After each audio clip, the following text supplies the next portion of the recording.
Do demons exist?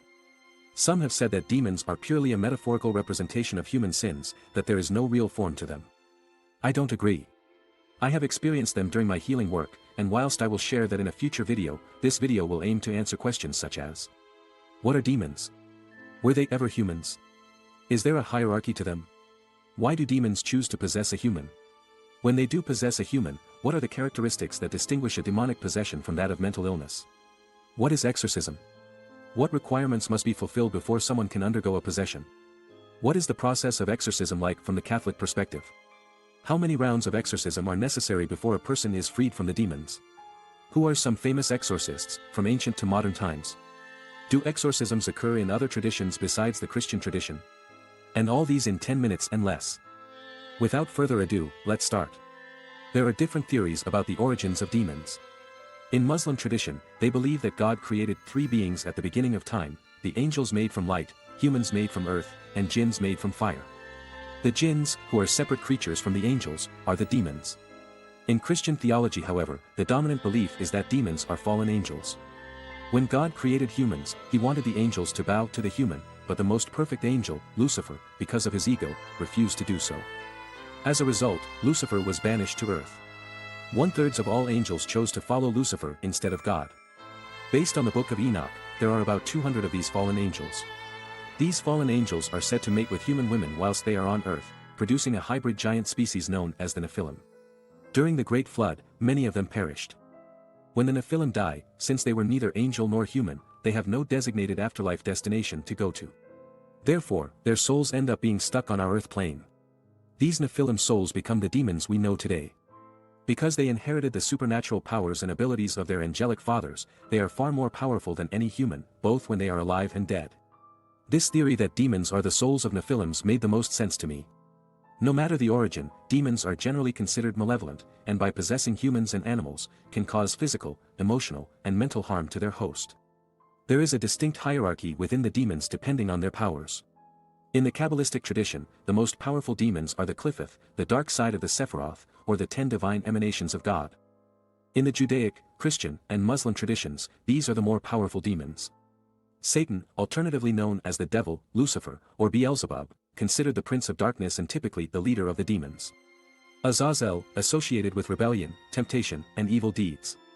Belial, associated with lawlessness and sexual immorality. Lilith, supposedly the first wife of Adam who refused to submit to him and was henceforth cursed, considered to be a succubus and associated with seduction and temptation, but also known for killing infants. Asmodeus, associated with lust and destruction. Astaroth, associated with sloth, is often seen as a male with wings and the tail of a serpent. Baphomet, depicted as a goat-headed figure, and associated with many secret societies. Mammon, associated with greed and materialism.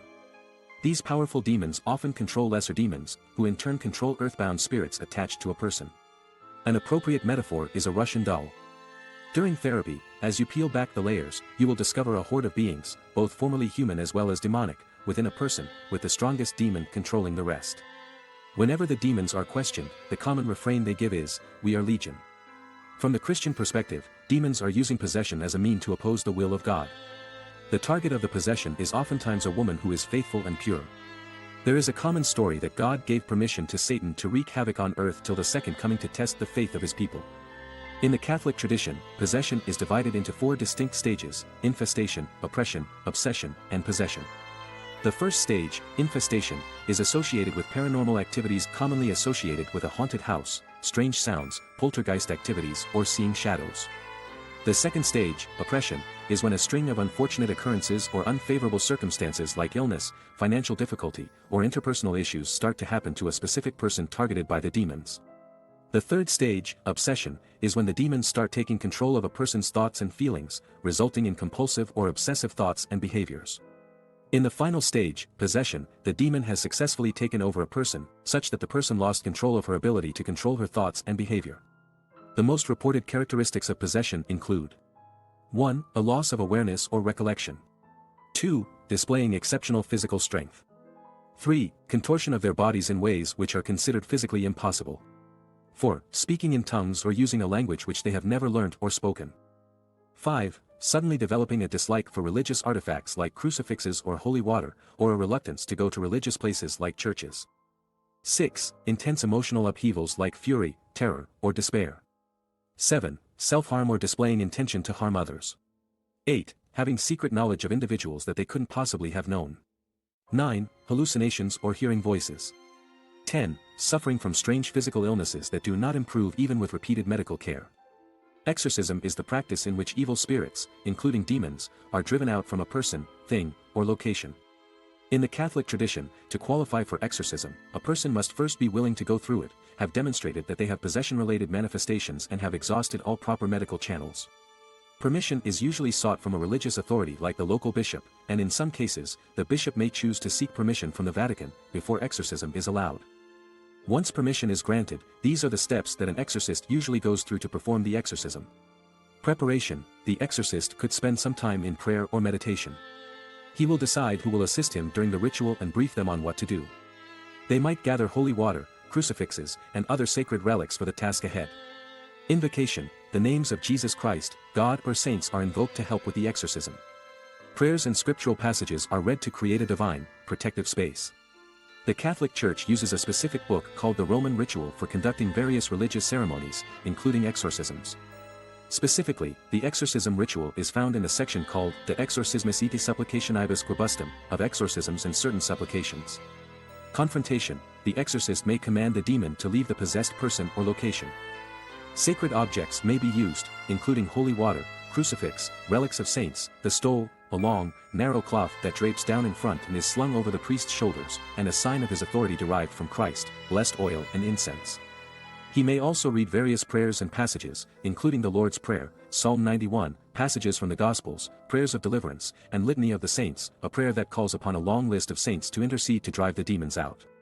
Interrogation: the exorcist may ask the demon questions to find out its name, nature, purpose as well as when it plans to leave the body of the possessed. Resistance: the demon may put up a struggle, using physical violence and emotional manipulation to try to interrupt the exorcism. Liberation: the demons will leave the affected person or area if the exorcism is successful. Unfortunately, a single exorcism session may be insufficient to drive out the demons. More commonly, exorcisms for a person are done regularly over a period, amounting to weeks, months and sometimes even years before a person is liberated for good. Amongst all the exorcists, Jesus Christ is considered the best. Though I am not a Christian, invoking the name of Jesus Christ is probably your best bet in being able to drive out demons. I believe that every god and saint from different traditions have their strengths, and there is no doubt that Jesus' strength is in exorcism. Another famous character from the Bible who is a master in controlling demons is King Solomon. King Solomon was the son of King David and succeeded his father as king of Israel around 970 BCE. He was said to possess a magical ring called the Seal of Solomon that allows him mastery over demons, such that they are willing to help him build the temple in Jerusalem. In the Lesser Key of Solomon, a 17th century demonology text, it lists down the names, sigil, symbol, and powers of 72 demons, and the rituals that can be performed to control each one of them.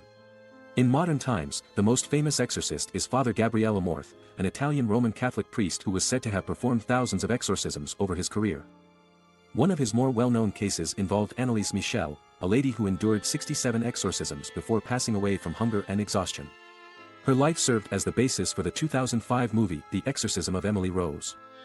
Another famous exorcist is Father Malachi Martin, who wrote the book Hostage to the Devil. Finally, a married couple named Ed and Lorraine Warren rose to reputation for their work as demonologists.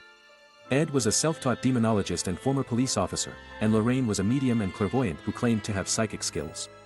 Over the course of their careers, the Warrens investigated tens of thousands of cases involving hauntings, possessions, and other paranormal occurrences, including the famous Annabelle doll case, the Enfield poltergeist, and the Amityville horror case. It is important to understand that exorcisms occur in all traditions, and in a future video, I will talk about Hindu temples you can visit where possessions are taking place. Here is the next video you are likely to enjoy.